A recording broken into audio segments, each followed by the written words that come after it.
Your kids can eat when they get home, my mom said, tossing them napkins, while my sister's daughters unwrapped $65 pasta and dessert boxes. Her husband laughed. Should have fed them first. I just whispered, copy that. When the waiter returned, I stood up and said, the drive to Mabella's took 40 minutes through Portland traffic, and my kids sang along to the radio the whole way.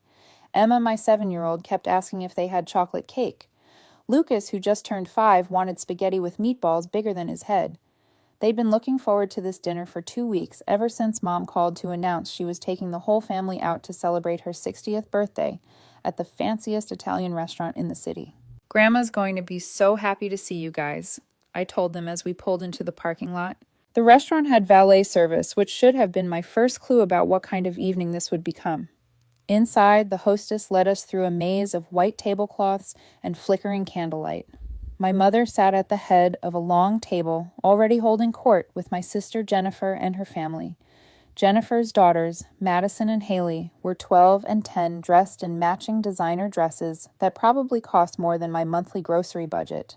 Jennifer's husband, Derek, sat beside her, checking his phone with the bored expression of someone who'd rather be anywhere else. Aunt Mabel Madison called out, waving enthusiastically.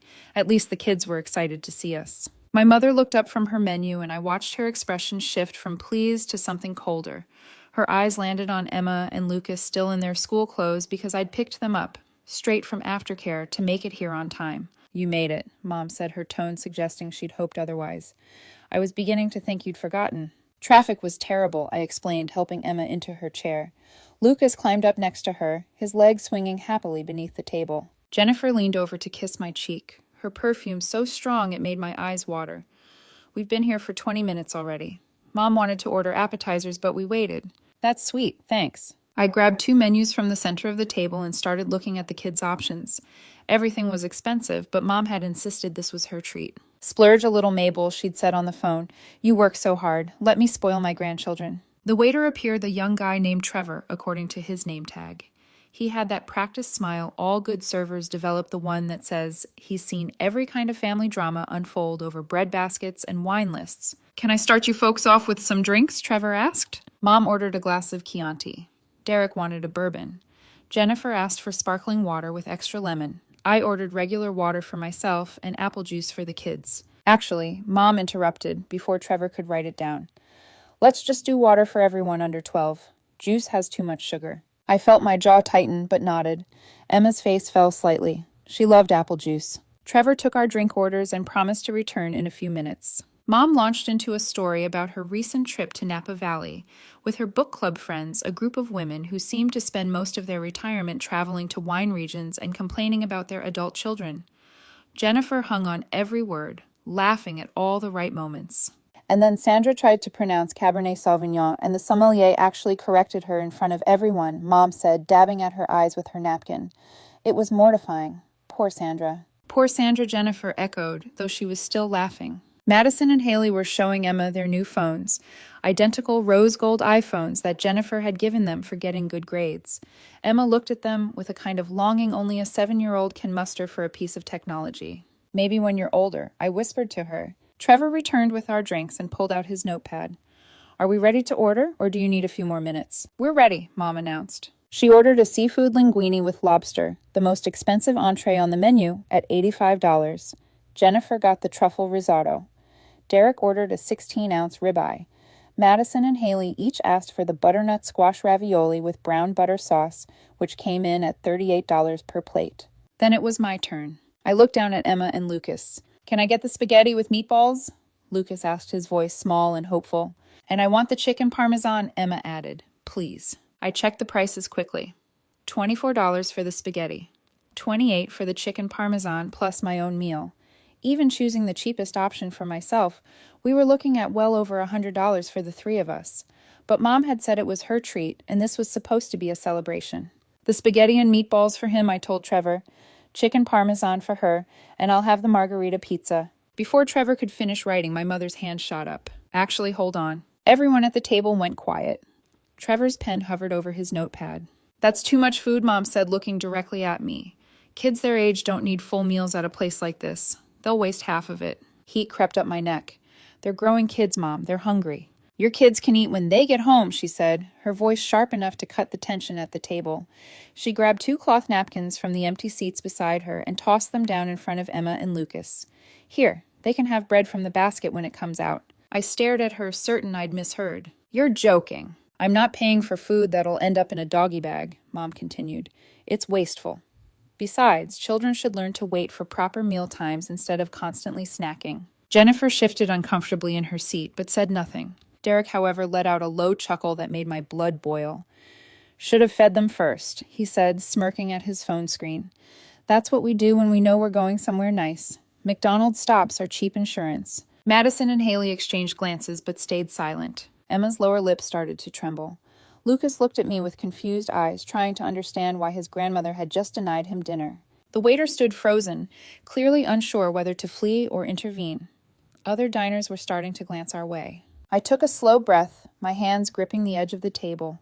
The rage building inside me was volcanic, but I forced myself to speak calmly. Copy that, I whispered. Mom smiled, apparently satisfied that I'd accepted her decree. She turned back to Trevor. So that's the seafood linguine for me, the risotto for Jennifer, the ribeye for Derek, and the ravioli for both girls. That's all. Trevor looked at me, sympathy written all over his face. And for you, ma'am? Nothing for us, I said quietly. Thank you. He nodded and disappeared toward the kitchen, probably grateful to escape the awkwardness. The table fell into strange conversation. Mom asked Jennifer about Madison's soccer tournament. Derek bragged about his recent promotion. The girls talked about their upcoming vacation to Disney World, their 3rd trip in 2 years. Meanwhile, Emma and Lucas sat in silence, their napkins spread across their laps like tiny tablecloths. A server brought out the bread basket, and Mom made a show of placing 2 small pieces on my kids' plates. There you go, she said sweetly, as if she'd done them a tremendous favor. Enjoy. Lucas nibbled at his bread. Emma didn't touch hers. She was old enough to understand the insult, young enough that the hurt showed plainly on her face. I watched my sister's daughters receive their ravioli 15 minutes later. The plates were enormous, each one holding at least 6 plump pasta squares, swimming in brown butter and topped with crispy sage. The portions could have easily fed 2 children. Madison and Haley dug in enthusiastically while Emma and Lucas watched. This is so good, Madison said. Aunt Mabel, you should try it. I'm not hungry, I lied. Derek's steak arrived next bloody in the center, just the way he'd requested. Jennifer's risotto came in a bowl the size of a small mixing basin. Mom's seafood pasta looked like something from a culinary magazine, artfully arranged with whole prawns and chunks of lobster tail. They all ate. My children watched. You're awfully quiet, Mabel, Mom said, between bites of her $85 lobster. Everything all right? Fine, I managed. Jennifer tried to change the subject. So Emma, how's 2nd grade going? Do you still like Mrs. Patterson? Emma mumbled something noncommittal. Lucas had rested his head against my arm, his energy flagging. Derek flagged down Trevor and ordered another bourbon. The table filled with the sounds of satisfied eating forks scraping against porcelain glasses clinking. My stomach growled quietly. I'd skipped lunch to finish a project at work, counting on this dinner. Mom finished her pasta and leaned back with a contented sigh. Delicious. Absolutely worth every penny. The ravioli was amazing, Madison chimed in. Can we get dessert, Mom? Of course, sweetheart, Jennifer said. It's Grandma's birthday celebration. Trevor returned to clear the plates, his eyes carefully avoiding mine. Mom ordered tiramisu. Jennifer wanted the panna cotta. Derek said he'd share whatever the girls got. Madison and Haley both chose the chocolate lava cake with vanilla gelato. Anything for you, Trevor asked me softly. I shook my head. Lucas perked up slightly at the mention of chocolate cake. Emma's eyes followed Trevor as he walked away, and I knew she was remembering her question from the car ride. The hope she'd carried into this restaurant had been thoroughly extinguished. The desserts arrived in elaborate presentations. The lava cakes came with sparklers shooting tiny fireworks into the air. Madison and Haley squealed with delight. A server brought out a separate plate with a single candle for Mom, and the staff gathered to sing happy birthday, while other diners applauded politely. Mom beamed, basking in the attention. She blew out her candle and cut into her tiramisu. The girls devoured their lava cakes, leaving smears of chocolate and melted gelato on their plates. Derek helped himself to Jennifer's panna cotta when she declared herself too full to finish. Who wants to take dessert home? Mom asked the girls. You've barely touched those. It was true. Despite their enthusiasm, Madison and Haley had each eaten maybe half of their massive desserts. The remainder sat on their plates. Perfectly good cake going to waste. Can we get boxes? Jennifer asked. Trevor appeared as if summoned. Of course. Let me grab those for you. He returned moments later with 2 pristine white boxes tied with gold ribbon. Mabella's was printed in elegant script across the top. Each box probably cost more to produce than the bread my children had been allotted. Madison and Haley carefully transferred their leftover cakes into the boxes, treating them like precious cargo. Emma watched the whole process, her small hands folded in her lap. "You girls can have these for dessert tomorrow night," Jennifer told her daughters. What a treat. The irony wasn't lost on me. My children sat hungry while their cousins packaged up food they were too full to finish. Food that cost $65 combined.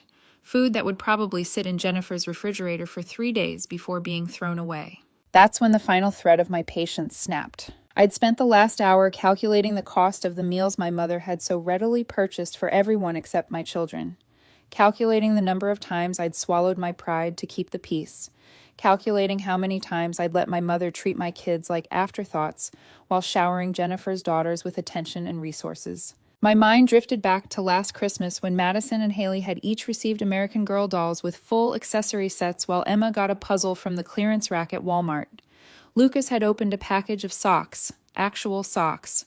When I gently mentioned the disparity to Mom later, she'd shrugged and said something about budgets being tight.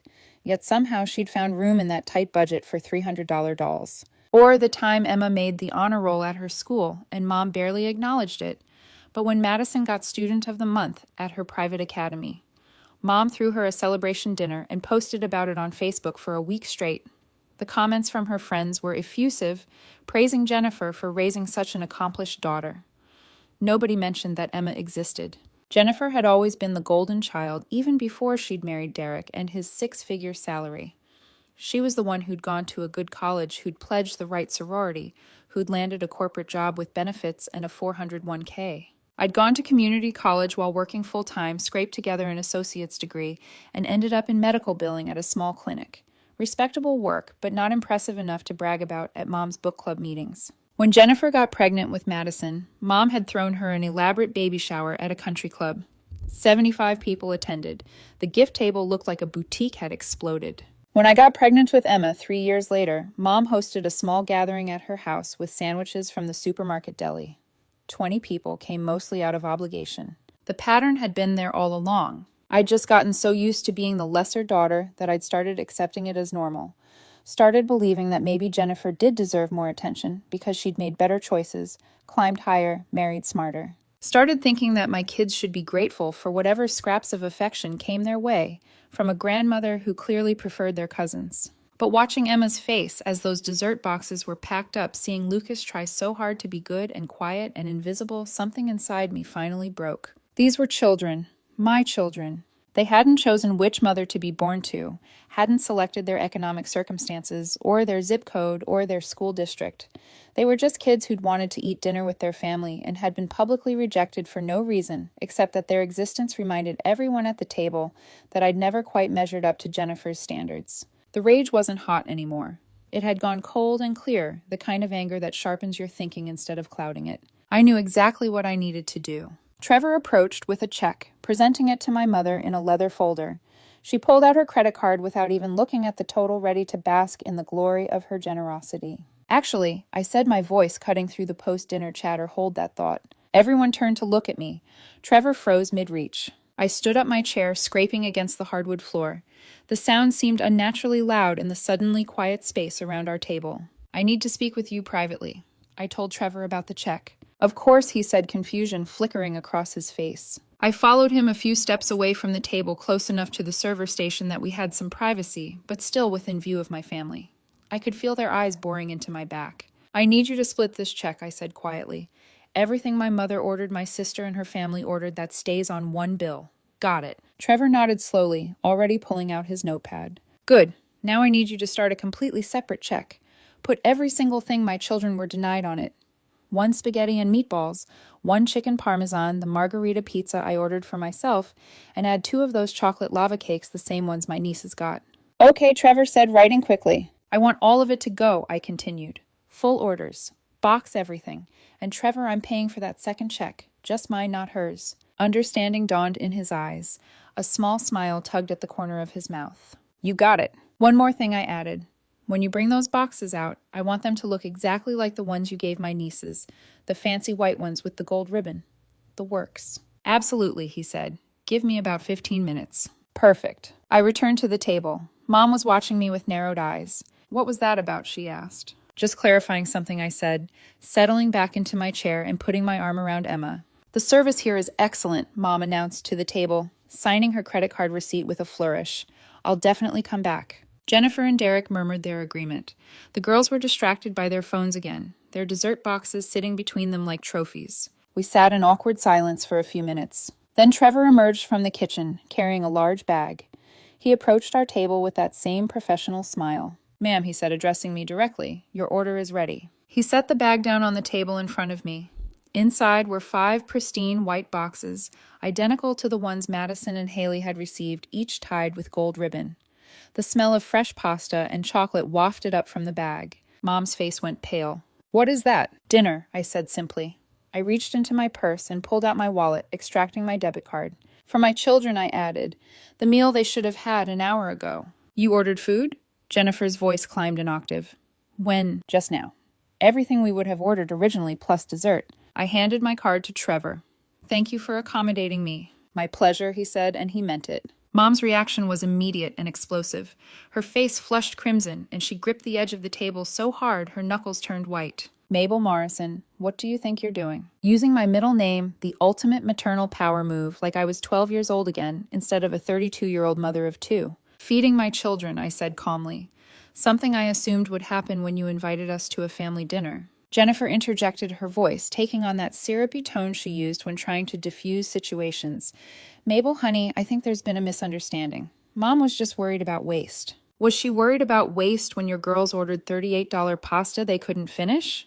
I gestured to the boxes sitting between Madison and Haley. Because that looks like waste to me. Expensive, unnecessary waste. Derek's smirk had vanished. He shifted in his chair, clearly uncomfortable now that the spotlight had turned on his family. Hey, now let's not make this about the girls. You're right. Let's not, I agreed. Let's make it about the adults who decided some children deserve dinner and some deserve napkins. Let's talk about that choice. Madison's eyes were brimming with tears. She wasn't a bad kid, just a kid who'd been caught in the middle of adult dysfunction. I'm sorry, Aunt Mabel, she said softly. I didn't know. Sweetheart, this isn't your fault, I told her gently. You didn't do anything wrong. Mom found her voice again. You're embarrassing yourself, and me. Everyone is staring. Let them stare, I said. Maybe they'll learn something about how not to treat their grandchildren. A woman at the next table caught my eye and gave me a small nod of approval. An older gentleman 2 tables over was watching with his arms crossed, his expression suggesting he'd witnessed this exact scenario play out in his own family once upon a time. I've given you everything, Mom hissed, leaning forward. I helped you with rent when Lucas was born. I bought Emma's school supplies last year. I've babysat countless times. And I'm grateful for all of that, I said. But those things don't give you the right to humiliate my children. Help that comes with strings attached isn't really help, Mom. It's control. Trevor returned, bless him, with a receipt for me to sign. His timing couldn't have been better. I added a 40% tip knowing he'd earned every penny by helping me pull off this exit with grace. Not as excessive as watching 2 kids get cake while 2 others get napkins, I replied, my voice level. Mom's mouth opened and closed like a fish. Mabel, this is ridiculous. You're making a scene. Am I? Because I thought I was just feeding my children. You know, the thing a parent typically does at dinner time, the thing a grandmother typically encourages, actually. Trevor returned with my card and receipt. I signed it, adding a generous tip that I honestly couldn't afford but felt he'd earned. Ready to go, guys? I asked Emma and Lucas. They nodded vigorously. Lucas was already reaching for the bag of food. You're leaving! Mom's voice had gone shrill. But we haven't even done cake yet. You had tiramisu, I pointed out. And the kids have chocolate lava cake waiting for them in the car, the good kind with the sparklers and everything. I stood up and helped Emma with her jacket. Lucas clutched one of the boxes to his chest like it might disappear if he let go. Jennifer tried one last time. Mabel, don't be dramatic. Mom was just trying to teach them about portion control. Portion control, I repeated slowly. Is that what we're calling it?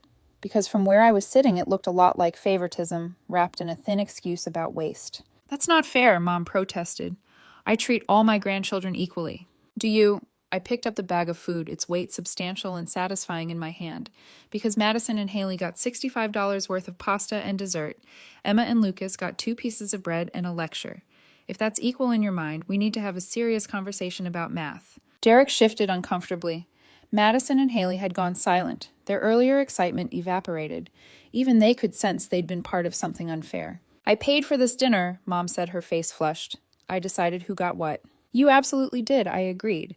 And now I've paid for my dinner. I've decided who gets what, too. Turns out my kids get full meals. Funny how that works. I took Emma's hand and Lucas grabbed onto my other side. We started walking toward the exit. Mabel Mom's voice followed us through the restaurant. If you walk out that door, don't expect me to include you in the next family event. I paused and turned back to face her one last time. Every eye in the restaurant seemed to be on us now, but I didn't care anymore. Mom, if the next family event looks anything like this one, you're doing me a favor. We walked out. The valet brought my car around, probably sensing the urgency in our exit. I buckled the kids into their seats and placed the bag of food between them. Emma opened her box first. The chicken parmesan looked incredible, golden, and bubbling with melted cheese. Lucas's spaghetti and meatballs could have fed him for 2 days. Can we eat in the car? Emma asked, her voice small and hopeful. Normally I'd say no, I told her, starting the engine. But tonight's special. Dig in. They didn't need to be told twice. Within seconds, the car filled with the sounds of happy eating. I unwrapped my pizza at a red light and took a huge bite. It was delicious, worth every penny of the $112 I'd just put on my debit card. My phone buzzed in the cup holder. Jennifer's name flashed on the screen. Then a text from Mom, then another from Jennifer. I ignored them all. Mom, Emma said from the back seat, her mouth full of chicken. This is really good. Yeah, I glanced at her in the rearview mirror. I'm glad, baby. Can we come here again? Just us? The question hit me harder than I expected. Just us. Without the judgment, without the comparisons, without the constant reminder that her cousins somehow deserved more, simply because their mother had married better or chosen a more lucrative career path. Maybe someday, I said, when we have money for a special occasion. This feels like a special occasion, Lucas chimed in, red sauce smeared across his chin. He was right. It did feel special. Not because of the food, though, that helped, but because I'd finally drawn a line. I'd finally said no to the pattern that had defined my relationship with my mother for years. The pattern of accepting, less expecting less, teaching my children to be grateful for scraps while others feasted. We drove home through the darkened streets of Portland, the city lights reflecting off the Willamette River. Emma and Lucas devoured their meals, occasionally exclaiming over how good everything tasted. By the time we pulled into our apartment complex, all that remained were the 2 chocolate lava cake boxes, pristine in their gold ribbons. Can we save these for tomorrow? Emma asked as we climbed the stairs to our second-floor unit. Sure, honey. They'll be a perfect after-school treat. Inside our small apartment, I helped them wash up and get ready for bed. Lucas fell asleep almost immediately, his belly finally full. Emma lingered in the doorway of her room, watching me clean up the empty food containers. Mom, she said softly, are you mad at Grandma? I paused, considering how to answer. I'm disappointed in the way she treated you tonight. She used to be nicer, Emma said, before Madison and Haley got bigger. The observation startled me with its accuracy. Emma was right. The favoritism had intensified as my nieces had gotten older, as Jennifer's life had gotten shinier, as the gap between our 2 families had widened from a crack to a chasm. People sometimes forget to be kind, I told her. Even people who should know better. Will we see her again? Probably. She's still your grandma, but things might be different now. Emma nodded, processing this. Different good or different bad? Different honest, I said, which is always better in the long run. She seemed satisfied with this answer and went to bed. I stayed up for another hour, finally checking the messages I'd ignored. Jennifer's texts were diplomatic, asking me to reconsider, suggesting we all talk it through. Derek had sent nothing, which didn't surprise me. Mom's messages started angry, moved to defensive, and ended with a curt, call me when you're ready to apologize. I wouldn't be calling. Instead, I opened my banking app and looked at my balance. The dinner had put a dent in it, no question. I'd have to skip my own lunch for the next week to make up the difference. But as I looked at the 2 sleeping children down the hall, their stomachs full and their dignity intact, I knew I'd make the same choice again. The next morning, I woke to 17 missed calls and a dozen more texts. Jennifer had apparently spent the night trying to play peacemaker. Mom had cycled back to anger. Even Derek had weighed in, suggesting I was being emotionally manipulative and teaching the kids the wrong lesson about family. I blocked them all. Not permanently, just long enough to think clearly, long enough to decide what kind of relationship I wanted with my family moving forward and what kind I was willing to settle for. Emma and Lucas devoured their chocolate lava cakes after school that day. sitting at our small kitchen table with sparklers I'd bought from the grocery store stuck in the tops. Their faces lit up brighter than the sparklers ever could. "Best dessert ever," Lucas declared, chocolate smeared across his cheeks. "Better than Grandma's birthday?" I asked, teasing. "Way better," Emma said firmly, "because we actually got to eat it." 3 weeks passed before I heard from Mom again, not through texts or calls, but through a card that arrived in the mail. Inside was a $50 gift card to Target and a note written in her precise handwriting for the kids. "I'm sorry about dinner. Can we talk?" I held the card for a long time, trying to decide if $50 and a vague apology counted as accountability or just another attempt to smooth things over without actually changing anything. In the end, I called her. "Mabel," she answered on the first ring. "Thank you for calling." Silence stretched between us, uncomfortable and necessary. "I've been thinking about what happened," she finally said. "Jennifer says I was too harsh. Jennifer is right. But you have to understand I wasn't trying to hurt Emma and Lucas." "I think that's the problem," I said. You didn't think. You didn't think about how it would feel for them to watch their cousins eat while they went hungry. You didn't think about what message that sends." "They weren't starving," she protested weakly. "They were humiliated. There's a difference between teaching kids about portion sizes and excluding them entirely while their cousins get a feast." Another long pause. "You're right," she admitted quietly. "It wasn't fair. Jennifer's family has different expectations," she continued. "They're used to nicer things. I wanted them to have a good time." "At my kids' expense." "Yes," she said, and the admission seemed to cost her something. "At your kids' expense. I'm sorry, Mabel." The apology felt more real than the one in the card. Not perfect, but genuine. "Where do we go from here?" I asked. "I'd like to see Emma and Lucas," Mom said. "Take them out for ice cream. Just the three of us. No Jennifer, no comparisons. Just Grandma and grandkids." "They'd like that," I admitted. "But Mom, if this is going to work, things have to be different. Equal. Actually equal, not just equal in theory." "I understand." "Do you?" "Because this has been building for years. The different Christmas presents, the way you talk about their school versus Madison, and Haley's private academy, the constant comparisons about achievements and activities." "I hear you," she said, and this time I believed her. "I'll do better." We made plans for the following Saturday. Ice cream at the small shop near the waterfront, the one with outdoor seating where kids could watch the boats go by. No fancy restaurants, no opportunities for favoritism to creep in through price points and menu selections. When Saturday came, I drove Emma and Lucas to meet their grandmother. She was already there, sitting at a picnic table with 3 cups of ice cream melting in the afternoon sun, 2 kiddie sizes and 1 small adult portion. "I got chocolate for Lucas and strawberry for Emma," Mom said nervously as we approached. "I hope that's right."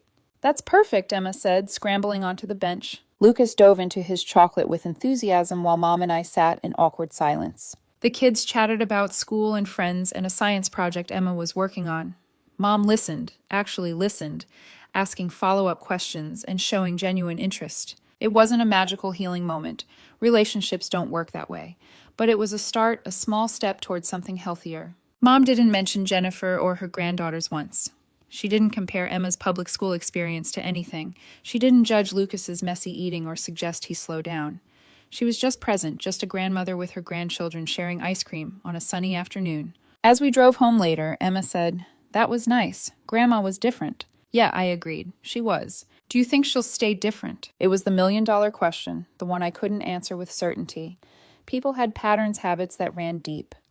My mother's tendency to favor Jennifer's family over mine had roots that went back decades, tangled up in her own disappointments and dreams. But people could also change, could learn from their mistakes if they wanted to badly enough. "I think she'll try," I told Emma honestly.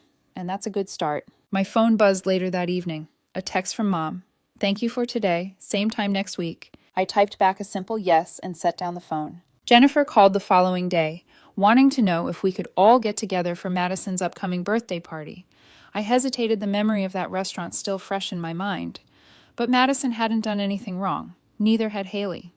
They were kids caught up in adult dynamics they didn't create. "I'll come," I told Jennifer, "but I need you to hear something first." "Okay," she said cautiously. "Emma and Lucas are just as important as your daughters. If there's cake, they get cake. If there are party favors, they get favors. No more hierarchy. No more golden children and forgotten ones." Jennifer was quiet for a moment. "Is that really how you felt all this time?" "Yes. I never meant—" She stopped herself. "You're right. I've been so focused on giving my girls everything that I didn't notice we were giving them everything at someone else's expense. I'm sorry." Thank you for saying that. Madison's birthday party 2 weeks later was held at a trampoline park, the kind where kids could bounce themselves into exhaustion while adults watched from plastic chairs and complained about the noise. It was chaotic and loud and absolutely perfect. Emma and Lucas jumped alongside their cousins, all four kids shrieking with laughter as they launched themselves into foam pits. Mom showed up with a stack of presents carefully divided into 4 equal piles, despite it being Madison's birthday. Jennifer didn't object. Derek made polite conversation about traffic and work. The cake was a sheet cake from Costco big enough that every kid got a corner piece with extra frosting. Nobody went home hungry. Nobody went home feeling less than. It wasn't a fairy tale ending. We didn't suddenly become the perfect television family, all conflict resolved and lessons learned. But we were better, more aware, more careful with each other's feelings, and more conscious of the little ways favoritism could creep in. Sometimes I think about that night at Mabella's, about the moment I stood up and reclaimed my children's dignity with $112 I couldn't really afford. About the look on my mother's face when she realized I was done accepting scraps. Was it petty, maybe? Was it dramatic? Definitely. But it was also necessary. Because sometimes the only way to change a pattern is to break it completely. Sometimes you have to stand up in a fancy restaurant and order the meal your kids deserved in the first place, even if it means splitting the check and splitting from the family narrative that says some children matter more than others. The boxes from that night are long gone, recycled weeks ago, but the message remains. My children are worth full meals, not napkins. They're worth celebration, not an afterthought. They're worth fighting for, even when the fight is uncomfortable and expensive and leaves you eating frozen pizza for a week to balance your budget. They're worth it. They've always been worth it. And I'll stand up and say it as many times as I need to, in as many restaurants as necessary, until everyone at the table understands that truth as clearly as I do. And I'll stand up and say it as many times as I need to, in as many restaurants as necessary, until everyone at the table understands that truth as clearly as I do.